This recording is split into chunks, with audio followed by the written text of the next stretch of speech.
जय श्री महाकाल। स्वागत है आप सभी का आपके अपने चैनल द क्वांटम क्वेस्ट में। समय को बर्बाद नहीं करते हैं और जानते हैं हमारी जो फोर्थ कंडीशन है कि जब हम ऑब्जेक्ट को 2f1 और f1 के बीच में इमेज फॉर्मेशन कहाँ होता है, तो चलिए जानते हैं। हमारी फोर्थ कंडीशन है object between 2f1 and f1। तो हमने जब 2f1 और f1 के बीच में अपनी ऑब्जेक्ट को रखा, माना ये ऑब्जेक्ट हमारी ab है।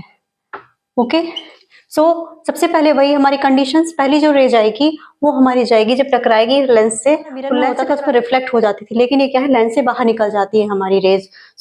जब ये लेंस से टकराई तो ये बाहर निकल गई और f2 से होकर गुजरी। सेकंड हमारी जो रे होगी वो ऑप्टिकल सेंटर से होकर जाएगी और वो सीधी निकल जाएगी। तो ये दोनों पॉइंट जहां पर मिलते हैं, ये पॉइंट हमारा है, तो यहाँ पर हमारी इमेज का क्रिएशन होगा a dash b dash.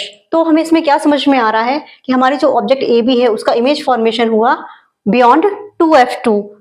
Image का फॉर्मेशन हमारा इस जगह पर हुआ और जो हमारी ऑब्जेक्ट है उसकी जो इमेज क्रिएट हुई वो मैग्नीफाइड इमेज क्रिएट हुई। Image beyond 2f2 and real inverted and magnified हमारी इमेज क्रिएट हुई। फिफ्थ कंडीशन जो हमारी है, इसमें हमारी जो ऑब्जेक्ट है उसको हम रखेंगे f1 पर। ये हमारा f1 पॉइंट है, इस पर हम अपनी ऑब्जेक्ट को रखेंगे, फिर उसका जानेंगे कि इमेज फॉर्मेशन किस तरह से हो रहा है। तो वही कंडीशन, ऑब्जेक्ट हमारी AB है जो f1 पर रखी हुई है।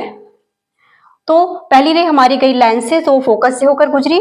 सेकेंड हमारी ऑप्टिकल सेंटर से होकर गुजरी, तो वो सीधे चली गई। तो ये दोनों रेस क्या हैं, एक दूसरे के पैरेलल हो गई के कारण ये किसी अनंत पर जाकर, इन्फिनिटी पॉइंट पर जाकर कहीं पर मिलेंगी। जब इन्फिनिटी पॉइंट पर जाकर मिलेंगी तो इससे हमें क्या समझ में आएगा कि जो ऑब्जेक्ट का इमेज क्रिएशन हुआ है, तो जो इमेज क्रिएट हुई है वो हाईली मैग्नीफाइड इमेज क्रिएट होगी और रियल और इन्वर्टेड भी होगी। तो इसके जो कैरेक्टर मिलेंगे किसी नए टॉपिक के साथ, तब तक के लिए नमस्कार।